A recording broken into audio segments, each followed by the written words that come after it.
Assalamualaikum warahmatullahi wabarakatuh. Alhamdulillahi rabbil alamin.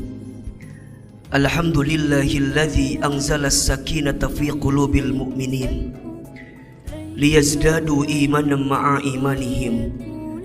Ashhadu an la ilaha illallah wahdahu la syarikalah wa ashhadu anna Muhammadan abduhu wa rasuluhu la nabiyya ba'dah. Allahumma salli wa sallim ala rasulillahil karim sayyidina wa syafi'ina wa maulana Muhammadin sallallahu alaihi wasallam wa ala alihi wa ashabihi wa man tabi'ahum bi ihsanin ila yaumiddin. Faya ibadallah, usikum wa nafsi bitaqwallah faqad fazal muttaqun. Faqala Allah Ta'ala fil Qur'anil Karim, a'udzu billahi minasy syaithanir rajim. Bismillahirrahmanirrahim. Ya ayyuhalladzina amanu taqullaha haqqa tuqatih wa la tamutunna illa wa antum muslimun.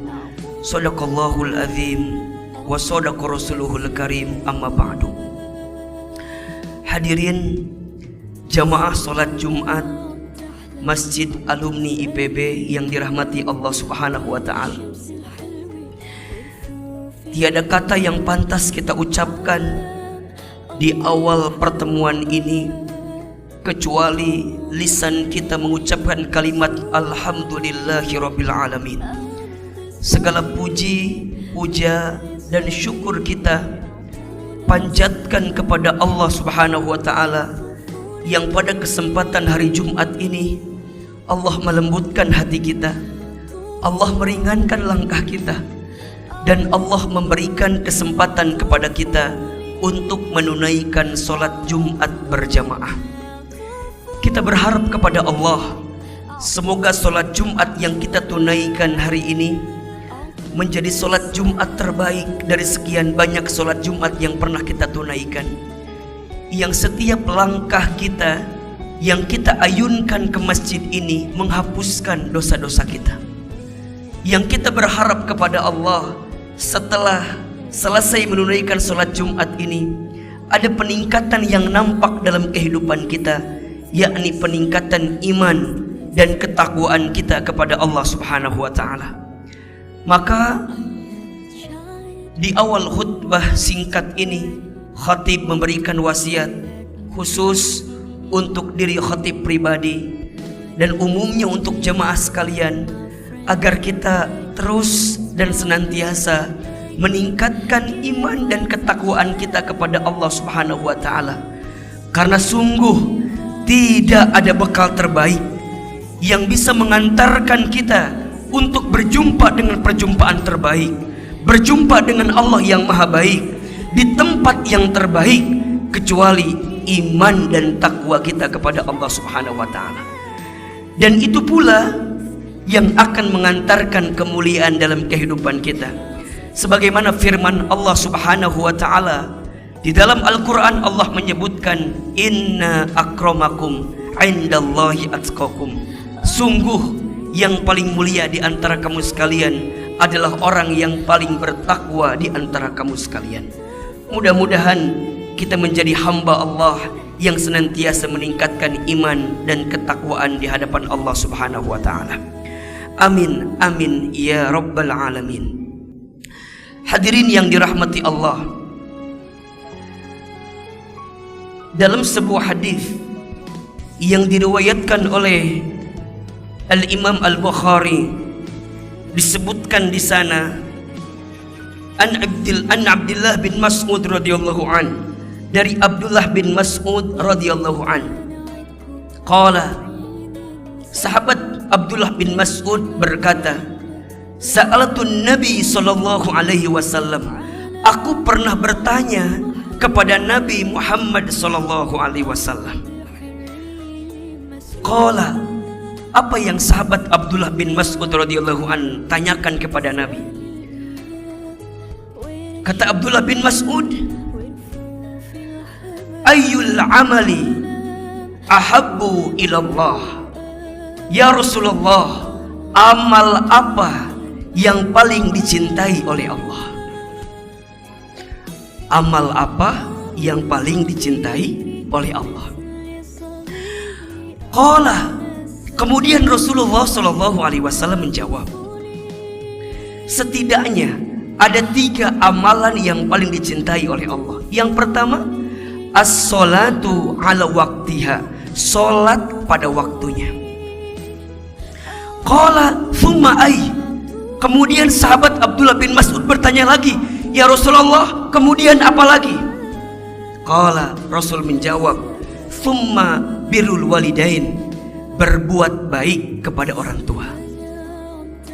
Qala thumma ay, kemudian sahabat Abdullah bin Mas'ud radhiyallahu an bertanya lagi, kemudian apa lagi ya Rasulullah? Qala, Rasul kemudian menjawab, al jihadu fi sabilillah, berjihad di jalan Allah. 3 amalan yang paling dicintai oleh Allah berdasarkan hadis yang disebutkan di atas. Yang pertama, sholat pada waktunya. Yang kedua, berbuat baik kepada orang tua. Dan yang ketiga, jihad di jalan Allah. Mari kita bahas satu persatu. Yang pertama, amalan yang paling dicintai oleh Allah adalah sholat pada waktunya. Ustadz Hilman, kenapa harus sholat? Perhatikan dengan iman. As-sholatu imaduddin, sholat itu tiangnya agama. Satu bangunan mewah kelihatannya, tapi jika roboh tiangnya, apa yang terjadi? Hancur bangunan itu. Sebuah bangunan bagus terlihatnya, tapi tiangnya rapuh, apa yang terjadi? Maka hancur pula bangunan tersebut. Begitulah positioning sholat dalam diri kita, dalam agama kita. Begitu pentingnya sholat.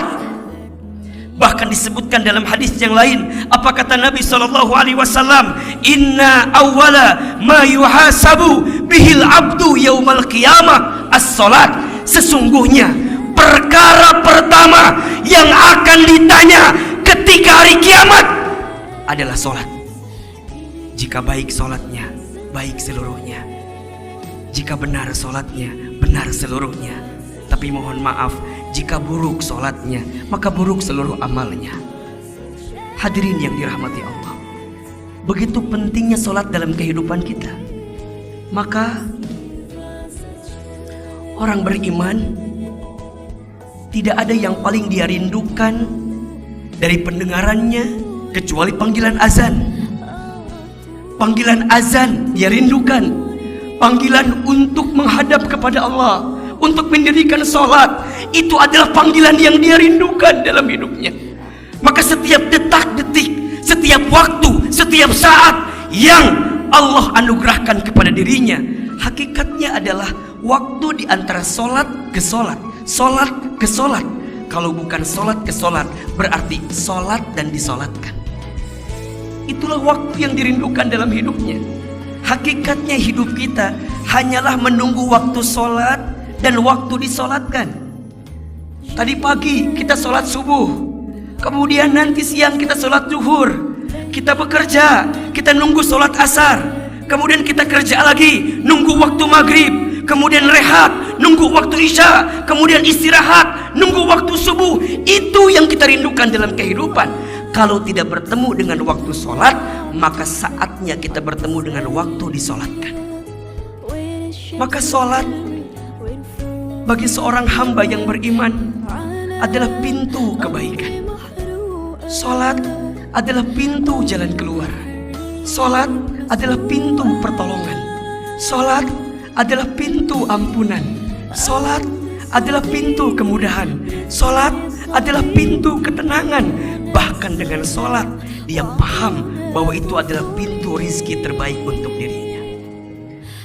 Maka hadirin yang dirahmati Allah, Nabi SAW mengingatkan kepada kita, barang siapa yang menjaga sholat dalam hidupnya, kanat alaiha nuron wa burhanan wa najatan fi yaumil qiyamah, maka orang tersebut akan mendapatkan cahaya, orang tersebut akan mendapatkan penerangan, akan mendapatkan petunjuk, dan orang tersebut akan mendapatkan keberhasilan ketika nanti hari kiamat.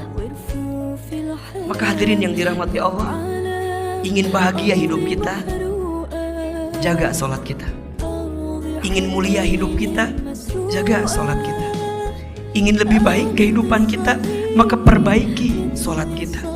Karena saat kita memperbaiki sholat, di saat itu Allah Subhanahu wa ta'ala akan perbaiki kehidupan kita. Maka mohon maaf lahir dan batin, jika ada di antara hadirin sekalian yang mungkin siang ini sedang punya masalah, sedang punya persoalan, sedang punya kesulitan, maka jemput pertolongan Allah itu dengan sholat. Sebagaimana Allah berfirman dalam Al-Quran, ya ayyuhalladzina amanu ista'inu bis-sabri was-sholat innallaha ma'as-sabirin. Wahai orang-orang yang beriman, minta tolonglah engkau kepada Allah dengan sabar dan sholat. Sesungguhnya Allah bersama dengan orang-orang yang sabar. Maka hadirin yang dirahmati Allah, jangan pernah tinggalkan sholat. Hadirin yang dirahmati Allah, jangan pernah lalaikan sholat. Jangan pernah akhirkan sholat. Karena saat kita mampu menjaga sholat, Allah akan jaga kehidupan kita. Kalau kita bisa memperbaiki kualitas sholat kita, maka Allah akan perbaiki kehidupan kita. Dan ini menjadi amalan yang sangat dicintai oleh Allah Subhanahu wa ta'ala. Naik level lagi, sholat di awal waktu. Naik level lagi, bukan hanya yang wajib, tambahin dengan yang sunnah. Misal sholat tahajud. Sholat tahajud itu sholat yang akan mengantarkan kemuliaan kepada diri seseorang. Sebagaimana Allah berfirman di surat Al-Isra ayat 79. Apa kata Allah? A'udzubillahi minasyaitonirrajim. Wa minal laili fatahajjad bihi nafilatan laka asa ayyab'asaka rabbuka maqaman mahmuda. Dan di waktu malam bangunlah, dirikan sholat tahajud sebagai tambahan untuk hidup kamu sekalian. Niscaya Allah akan angkat derajatmu ke tempat yang paling tinggi. Maka mohon maaf lahir batin yang hari ini sedang sulit, sedang susah, sedang punya persoalan dalam urusan dunia, maka jemputlah kemudahannya dengan menghadirkan sholat terbaik kita di hadapan Allah Subhanahu wa ta'ala. Yang kedua, amalan yang dicintai oleh Allah adalah berbuat baik kepada orang tua. Hadirin yang dirahmati Allah, Rasulullah SAW berpesan kepada kita, ridullah fi ridul walidain wa suhtullah fi suhtil walidain. Ridhonya Allah ada pada ridhonya orang tua, murka bencinya Allah ada pada murka bencinya orang tua. Jika kita ingin mendapatkan ridhonya Allah, jika kita ingin mendapatkan rahmat kasih sayang Allah, maka Allah titipkan ridhonya bagi kita seorang anak kepada orang tua kita. Maka apa kuncinya? Muliakan orang tua kita, berbuat baik kepada orang tua kita. Karena sejauh apa, sebesar apa caramu memuliakan orang tuamu, maka di saat itulah Allah akan memuliakan kehidupanmu. Allah Subhanahu wa ta'ala berfirman di dalam Al-Quran surat Al-Isra ayat 23. A'udzubillahi minasyaitonirrajim. Wa qada rabbuka alla ta'budu illa iyyahu wa bil walidaini ihsana. Dan Allah telah memerintahkan kepada kamu sekalian untuk beribadah kepada Allah dan berbuat baik kepada orang tua. Orang tua itu keramat terbaik dalam kehidupan kita. Ingin pekerjaanmu mudah, muliakan orang tuamu. Ingin bisnismu lancar, muliakan orang tuamu. Ingin rizkimu berkah, jemput keberkahannya dengan berbuat baik kepada orang tua. Demi Allah, tidak akan pernah sulit, tidak akan pernah susah, tidak akan pernah miskin seorang anak yang bisa memuliakan kedua orang tuanya. Kenapa? Karena Allah yang melindungi dirinya. Bahkan disebutkan dalam hadis yang lain, apa kata Nabi SAW? Rogim anfu, celaka menyesal, celaka menyesal, celaka menyesal. Siapa? Mereka yang masih bertemu dengan kedua orang tuanya, baik salah satunya ataupun keduanya, tapi mereka tidak bisa mendapatkan surga. Kenapa? Karena mereka lupa untuk berbuat baik kepada orang tuanya. Maka hadirin yang dirahmati Allah, jika kita masih punya orang tua, hormati mereka, muliakan mereka. Wabil khusus ibu kita. Kenapa Ustadz? Iya, satu kali ada seorang sahabat yang bertanya, ya Rasulullah, kepada siapakah aku harus berbuat baik? Rasul menjawab, ummuka kepada ibumu. Kemudian ummuka kepada ibumu. Kemudian ummuka kepada ibumu. Kemudian summa abuka, kepada bapamu. Ibu disebutkan 3 kali, ayah disebutkan 1 kali. Mengapa? Karena ada pengorbanan ibu yang tak dilakukan oleh seorang ayah. Kalau saya seringkali menyebutkan, ada 5 air yang seorang ibu keluarkan untuk anaknya yang tidak akan bisa digantikan oleh anaknya. Yang pertama, air ketuban saat ibu mengandung anaknya. Yang kedua, air darah saat ibu melahirkan anaknya. Yang ketiga, air susu saat ibu menyusui anaknya. Yang keempat, air keringat saat ibu merawat dan membesarkan anaknya. Yang kelima, air mata saat ibu menangis mendoakan anaknya. Yang 4 dan 5 seorang ayah lakukan, tapi 1, 2, dan 3 hanya seorang ibu yang melakukan itu. Maka hadirin yang dirahmati Allah, jika kita masih punya orang tua, hormati orang tua kita, muliakan orang tua kita, dan mohon maaf lahir dan batin jika hidup kita hari ini menemukan kesempitan, kesulitan. Coba evaluasi, mungkin ada perbuatan kita yang pernah menyakiti orang tua kita, dan itulah yang mengantarkan kekecewaan dalam kehidupan kita.